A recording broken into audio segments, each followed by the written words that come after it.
Bismillahirrahmanirrahim. Assalamualaikum warahmatullahi wabarakatuh. Bismillahi walhamdulillah wassalatu wassalamu ala rasulillah wala haula wala quwata illa billah amma ba'du. Pemirsa Sinpo TV dimanapun berada, mari bersama-sama kita panjatkan puji syukur kehadirat Allah Subhanahu wa Ta'ala yang telah melimpahkan rahmat serta karunia-Nya, sehingga di hari yang berbahagia ini kita bisa kembali bersilaturahmi, bertemu di program Islam Penuh Cinta, penyejuk hati, penyegar iman. Tentu bersama saya Tiara Dianti dan sudah hadir bersama kita Bapak Ustadz Ahmad Haris Riswanto. Assalamualaikum Pak Ustadz. Waalaikumsalam warahmatullahi wabarakatuh. Kabarnya gimana Pak Ustadz? Alhamdulillah baik, sehat. Alhamdulillah sehat. Semoga kesehatan ini bisa dirasakan oleh seluruh pemirsa Sinpo TV dimanapun berada. Nah, Islam Penuh Cinta kali ini Pak Ustadz, kita akan ngobrol terkait dengan cinta tanpa syarat. Nah, biasanya Pak Ustadz kalau lagi menyatakan cinta, aku mencintaimu tanpa syarat. Aku mencintaimu apa adanya kamu, Pak Ustadz. Nah, tapi kalau dalam Islam sebenarnya cinta tanpa syarat itu seperti apa sih, Pak Ustadz? Silahkan. Assalamualaikum warahmatullahi wabarakatuh. Waalaikumsalam warahmatullahi wabarakatuh. Alhamdulillahilladzi arsala anbiya'a dzawi fatana bisidqi wat tablighi wal amanah. Summassalatu wassalamu ala Toha Rasulillah, summassalatu wassalamu ala Yasin Habibillah, wa ala alihi wa ashabihi wa man tabi'a rusyidah amma ba'dah. Saudaraku pemirsa Sinpo TV dimanapun berada, dan juga Mbak Tiara, semoga Allah mengaruniakan hal yang terbaik semuanya untuk kita. Amin. Pada kesempatan yang berbahagia ini kita akan berbincang tentang cinta tanpa syarat. Bener ada nggak itu sih? Cinta tanpa syarat. Kalau tadi Mbak Tiara di awal kalau pas lagi menyatakan biar orang yang objeknya itu percaya dan mau, dibumbu-bumbui dengan cinta tanpa syarat, apa adanya. Nah, apa iya seperti itu? Tapi itu bertahan berapa lama? Nah, saudaraku yang dimuliakan Allah, dalam Islam, cinta tanpa syarat itu memang ada. Yaitu seseorang yang mencinta tanpa mengharap balasan dari objek yang ia cintai. Itu cinta tanpa syarat. Ketika ada yang mencinta dan memang ia murni tulus tanpa mengharap balasan, itulah cinta tanpa syarat. Apa memang ada? Ada. Yaitu cintanya Allah kepada hambanya. Cinta Allah kepada kita semua ini.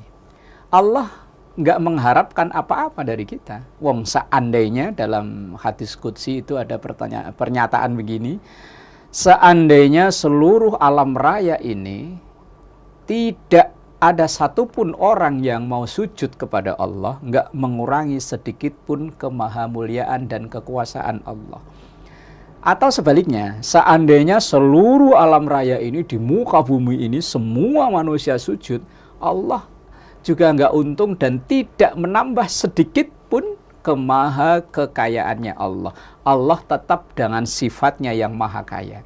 Jadi kemahakuasaan Allah tidak terpengaruhi oleh ibadahnya seorang hamba atau maksiatnya seorang hamba. Nah, Allah Subhanahu wa Ta'ala cinta kepada hambanya itu tidak mengharapkan apapun. Wong nyatanya Allah memberikan nikmat yang berjuta-juta kepada kita. Kita ya sering mengingkari nikmat itu walaupun kita sering ditegur fabi ayyi ala'i rabbikuma tukadziban. Maka nikmat Tuhan mana lagi yang engkau dustakan. Kita sering ditegur oleh Allah. Nyatanya justru malah kadang kita lihat di real kehidupan masyarakat ada orang yang ibadahnya nggak bagus malah rezekinya bagus ya. Ada orang yang ibadahnya nggak bagus, karirnya bagus. Lah apakah itu tidak menunjukkan bahwa Allah itu sangat cinta kepada hambanya? Allah itu sangat cinta. Walaupun kita berkali-kali melakukan kesalahan, tapi Allah tetap memaafkan. Itu lambang cinta yang tanpa syarat. Kemudian contoh cinta tanpa syarat adalah cinta Rasulullah kepada kita, kepada umatnya. Betapa mungkin di episode-episode sebelumnya kita pernah memperbincangkan ini, betapa perjuangan Rasulullah. Maka Rasulullah itu sampai anittum harisun alaikum bil mu'minina raufur rahim. Rasulullah itu perjuangannya berat luar biasa untuk memperjuangkan kita sebagai umatnya. Bahkan konon ada riwayat, walaupun riwayat ini dipersoalkan kesahihannya. Ketika Rasulullah itu di akhir hayat, sudah menjelang akhir hayatnya, itu yang terucap di lisan beliau itu masih memikirkan ummati, ummati, ummati, umatku, umatku, umatku. Itu betapa sayangnya Rasulullah kepada kita. Bahkan ada satu riwayat, ketika nanti di akhirat nanti, di yaumul kiamah nanti, Rasulullah itu diberikan fasilitas orang yang pertama kali masuk surga. Tapi beliau belum berkenan masuk surga sehingga semua umatnya masuk surga. Itu betapa cintanya Rasulullah kepada kita itu tanpa syarat. Beliau nggak ngarepin apa-apa dari kita. Beliau itu nggak ngarepin sama sekali, maka pure. Cinta Rasulullah itu kepada umatnya adalah cinta tanpa syarat. Kemudian contoh yang selanjutnya adalah cinta seorang orang tua kepada anaknya. Orang tua membesarkan anak, itu kan nggak ada matematika hitungan nanti kalau anak saya gede biar saya nanti ini air susu yang dikeluarkan nanti diganti. Dihitung ya Pak Ustadz. Dihitung, nggak ada hitung-hitungan sama sekali. Makanya ada peribahasa dulu, cinta anak sepanjang gala, cinta orang tua sepanjang jalan. Jalan itu kan terus ada nyambung. Lah, ketika seorang ibu yang, apalagi seorang ibu ya, ketika mengandung kurang lebih 9 bulan, kurang lebih ya, kemudian melahirkan yang konon taruhannya nyawa katanya, kan saya baru teori ini, belum tahu. Nggak mungkin praktek ya Pak? Nggak mungkin praktek juga, bukan kodratnya saya. Kalau Mbak Tiara, nah, kemudian menyusui, kalau dalam Islam paling nggak 2 tahun, walaupun kadang ada yang kurang, ada yang lebih, tergantung situasi, kondisi dari psikologi anak dan orang tuanya juga. Kemudian ketika anak-anak, seorang ibu dengan tulus mengajarkan bicara, mengajarkan jalan, mengajarkan huruf, dan lain sebagainya. Ini kan bentuk cinta orang tua yang tanpa syarat. Sama sekali tanpa syarat. Kalau anak kepada orang tua terkadang malah bersyarat loh. Wong banyak di antara anak yang mau ngurus orang tuanya, kalau dalam tanda kutip, warisan yang sono buat saya ya. Makanya kadang saya kalau berpikir, ya Allah, ada orang tua yang cuman suami istri berdua, yang kerja cuma suami istrinya enggak. Mungkin kelihatannya, zahirnya, penghasilannya segitu-segitu aja. Tapi nyatanya anak 5, ya sekolah semua, ya keurus semua dengan sehat. Tapi nanti begitu orang tua itu udah sepuh, udah usia lanjutnya, kadang di usia-usia senjanya, justru anaknya yang 5 tadi itu, orang tua dibikin pingpong. Ikut anak pertama alasan rumah saya sempit, nggak bisa. Ikut anak yang kedua, nggak ada yang ngurus, saya suami istri kerja. Itu yang ketiga, waduh ekonomi saya nggak bagus, alasan semua. Akhirnya ujung-ujungnya kadang malah orang tua dititipkan ke panti jompo. Nauzubillahi min dzalik. Lah, cinta tanpa syarat itu antara cinta yang diberikan oleh Allah kepada umatnya, kepada hambanya, cinta Rasulullah kepada umatnya, cinta seorang ibu kepada anaknya. Dan tentu nggak hanya sebatas itu, banyak orang yang cinta mungkin terhadap apa aja yang ada di sekitarnya yang ia cintai, yang ia tidak mengharapkan imbal balik dari objek yang ia cintai. Inilah yang disebut dengan cinta tanpa syarat. Umpama begini, ada orang yang cinta dengan lingkungan, sampai ia misalnya melakukan penghijauan terhadap lingkungan itu, membersihkan saluran air biar tidak banjir dan lain sebagainya. Ini kan ya walaupun mengharapkan sesuatu dari apa yang terbaik, tapi kan tidak dinikmati sendiri, dinikmati oleh banyak orang. Dan juga para pejuang dulu, para pahlawan yang memperjuangkan kemerdekaan negara Indonesia ini. Mungkin mereka yang sudah mendahului kita itu tidak mendapatkan apa-apa kan? Lah kita yang menerusin malah kadang berebut apa-apa yang diperjuangkan oleh para pendahulu kita dulu. Lah inilah cinta tanpa syarat. Dan kemudian dalam kisah sufi ya, kisah-kisah tasawuf, ada seorang wali perempuan namanya Robi'ah Al-Adawiyah. Itu beliau dalam satu ucapannya yang begitu terkenal begini, saya ibadah kepada Allah itu tidak ngarep surga, tidak takut neraka. Jadi murni saya ibadah ini cinta tanpa syarat kepada Allah. Dan itu dulu pernah divisualisasikan dalam lagu. Kalau nggak salah yang nyanyi itu almarhum Chrisye, kalau nggak salah ya. Nah, mungkin Mbak Tiara yang lebih paham. Ada lagu begini loh, jika surga dan neraka nggak pernah ada. Pernah dengar kan? Iya, iya. Nah, Chrisye kalau nggak salah ya, atau Chrisye. siapa lupa saya. Itu seandainya jika surga dan neraka nggak pernah ada, masihkah kau mau sujud kepadanya? Ini lagu kayaknya sederhana, tapi ternyata mengandung muatan sufi, tasawuf yang begitu tinggi luar biasa. Bahwa kecintaan yang tingkat tertinggi adalah cinta tanpa syarat kepada Allah, sehingga seandainya surga dan neraka itu tidak ada, masih nggak orang-orang itu mau sujud kepada Allah? Karena rata-rata kita ini sujud pada Allah, ibadah pada Allah ya ngarep surganya Allah, takut dari nerakanya Allah. Lah kalau seandainya surga dan neraka nggak ada, nah masih nggak kita mau sujud? Nah itu kan, nah itu makanya cinta tanpa syarat yang tertinggi, level tertinggi adalah ketika seorang hamba menjalani ibadah kepada Allah yang didasari dengan mahabbah, yang didasari dengan cinta, tanpa sedikit pun mengharap surganya Allah, tanpa sedikit pun takut dengan nerakanya Allah. Tapi ini bukan perkara mudah. Kelas kita mungkin belum nyampai ke sana, karena kita masih ngarep surga, takut neraka. Bahkan kadang kita ibadah ya masih ada harapan urusan keduniaan. Wong rajin baca ini, ngamalin ini biar rezekinya lancar, karirnya bagus, biar keluarga sehat dan lain-lain. Lah, tapi memang itulah proses kita untuk menjadi yang lebih baik. Wallahu a'lam bishawab. Baik, terima kasih Pak Ustadz. Tadi ucapan Pak Ustadz terakhir itu menarik. Nanti kita akan tanyakan usai jeda di segmen 2 Pak Ustadz terkait dengan cinta tanpa syarat. Memang cinta tanpa syarat kepada Allah adalah puncak keimanan dan juga ketakwaan dari umatnya yang tentu kita harus terus belajar ya Pak Ustadz untuk mencapai ke goals atau tujuan tersebut. Dan pemirsa, kita akan kembali usai jeda, tetap bersama kami di Islam Penuh Cinta, penyejuk hati, penyegar iman.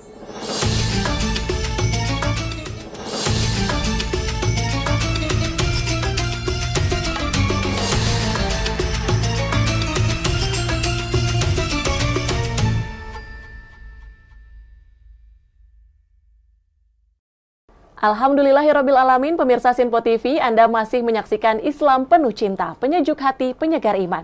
Bersama saya Tiara Dianti dan tentu bersama Bapak Ustadz Ahmad Haris Riswanto. Topik yang menarik kita bahas di hari ini terkait dengan cinta tanpa syarat.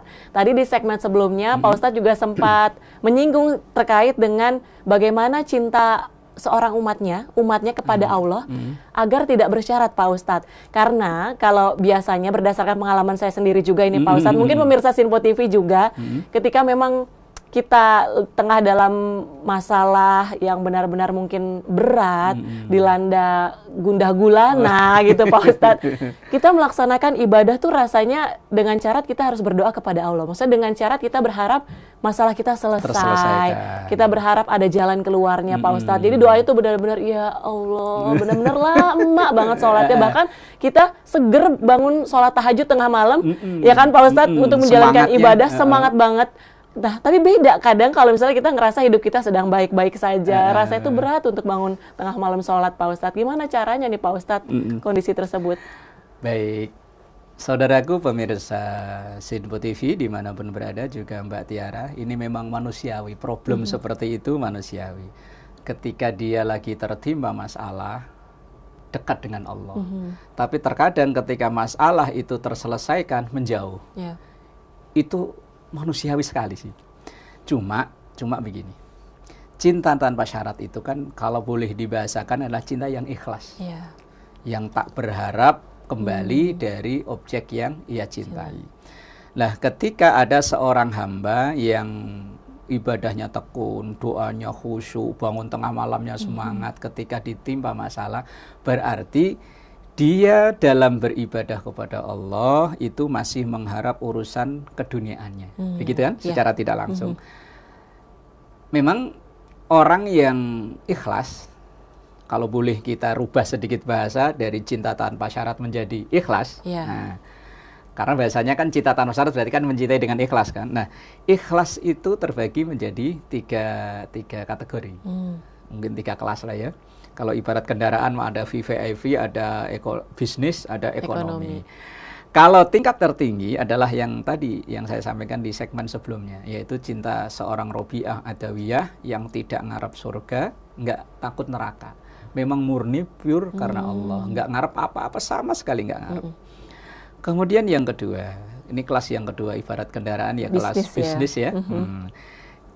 Dia ibadah kepada Allah, ya lillahi ta'ala, ikhlas pada Allah, tapi sedikit masih mengharap urusan akhirat. Takut sama neraka, takut murkanya Allah, ngarep surga, ngarep ridhonya Allah. Ini kelas bisnis. Lah yang ketiga nih, ini umumnya rata-rata kita ya. Kayaknya saya ekonomi deh, Bos. Ini rata-rata kita ya kelas ekonomi, yaitu ketika kita beribadah kepada Allah, ya lillahi ta'ala. Wong nyatanya ketika kita sholat duha ya sholli sunnata duha rakaat ini atau usolli sunnata rakaat ini duha, ujung-ujungnya ya lillahi ta'ala. Insya Allah lillahi ta'ala, tapi masih ada titik harapan terselesaikannya urusan dunia. Kadang memang orang kalau dihimpit ekonomi itu sholat duha ya rajin. Kemudian mungkin baca waqiah di malam hari ya rajin, sholat malamnya ya rajin. Ya Allahnya itu lebih mantap daripada orang yang nggak ada masalah. Makanya kadang seringnya kita ditimpa masalah mungkin ya begitu. Mungkin ya. Kalau boleh ada dianalogikan, ketika kita jalannya itu halus, bagus, itu kadang malah sering terlena. Sering terjadi di tol Cipali itu ngantuk gitu ya, karena memang ininya bagus kan, kemudian ngantuk, terlena. Tapi kalau jalannya itu gerujak banyak polisi tidur, oh insya Allah lebih fokus. Hidup pun kita begitu. Kalau hidup kita itu kayaknya kok los, nggak ada masalah, kadang itu sama Allah ya biasa-biasa aja. Tapi begitu sering tertimpa masalah, ya Allah, ya Allah, manusiawi sekali itu sih.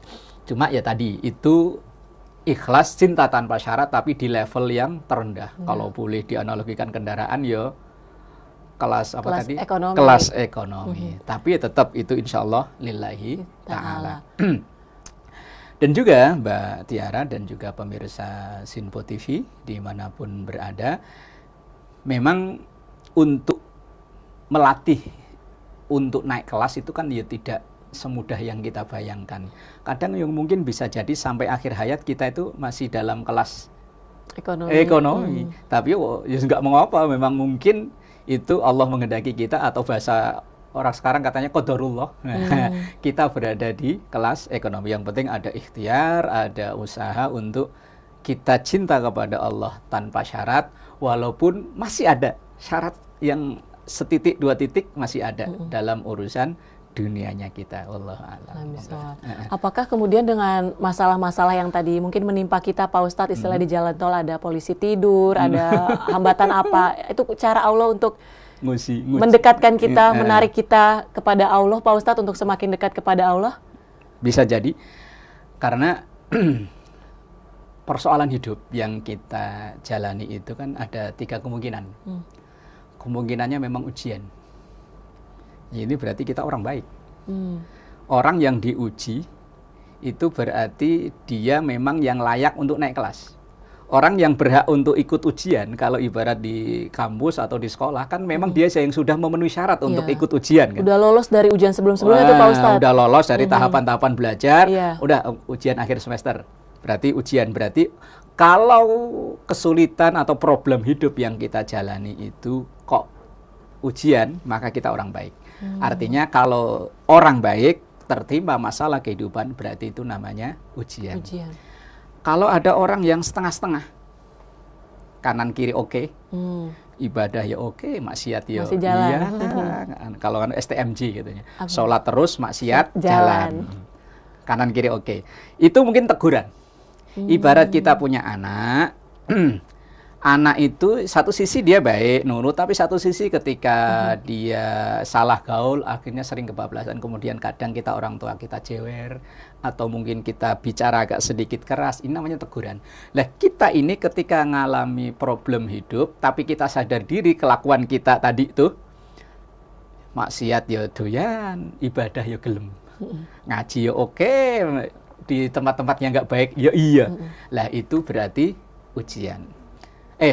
Teguran. Yang ketiga nih, kalau ada problem hidup, tapi yang ngalami itu orang yang benar-benar jauh dari Allah, itu bukan ujian, bukan teguran. Bukan ujian, bukan teguran, itu DP adab. Apa? Azab? DP. Oh, DP, baru DP. DP. Uang muka, nanti cash-nya di sana. Itu makanya ketika ada misalnya orang jauh banget dari Allah, tapi jangan untuk menilai orang ya, ini untuk nilai diri. Di saat kita memang lagi jauh sama Allah, kok masalah terus bertubi-tubi, azab. Tapi saat kita ya kadang baik, kadang enggak, kadang sholat tepat waktu, kadang molor-molor. Ketika ada masalah, oh ini adalah teguran dari Allah biar saya untuk evaluasi menjadi yang lebih baik.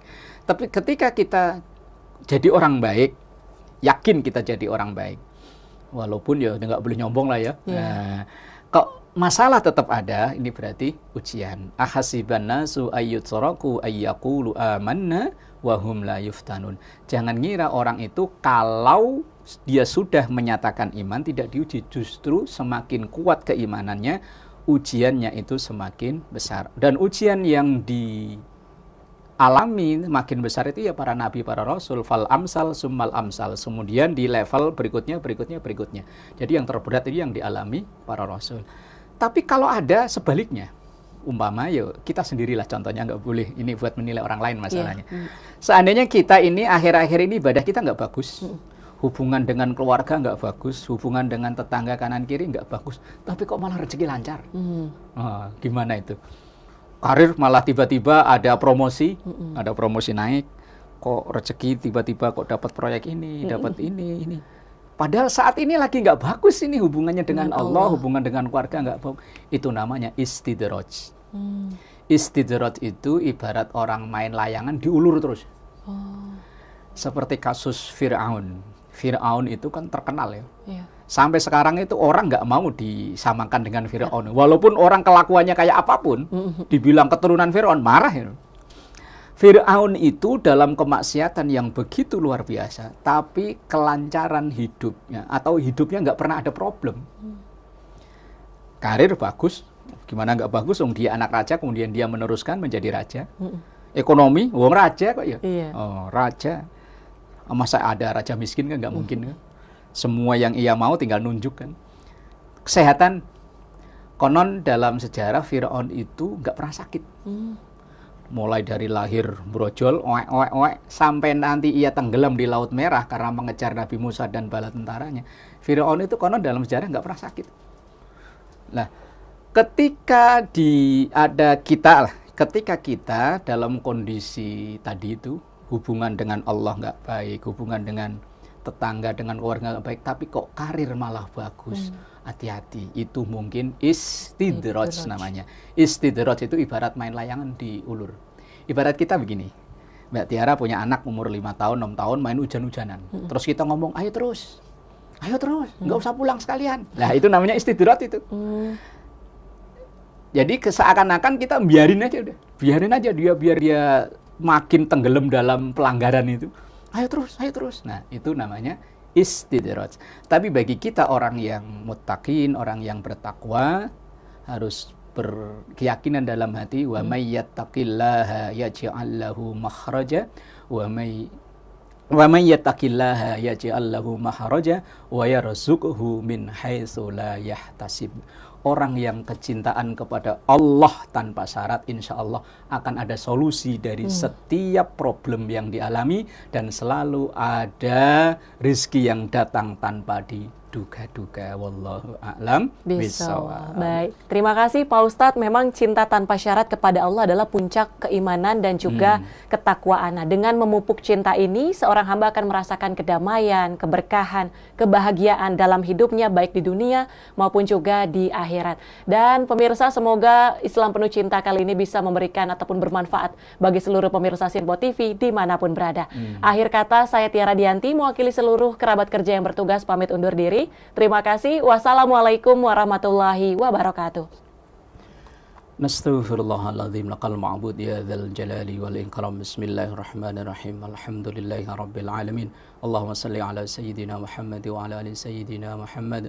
Allahumma ij'al jam'ana hadza jam'an marhuma wa tafarruqana min ba'dihi tafarruqan ma'suma. Rabbana atina fid dunya hasanah wa fil akhirati hasanah wa qina adzabannar. Sallallahu ala sayyidina Muhammad wa ala alihi wa sahbihi wa sallam. Walhamdulillahi rabbil alamin. Assalamualaikum warahmatullahi wabarakatuh.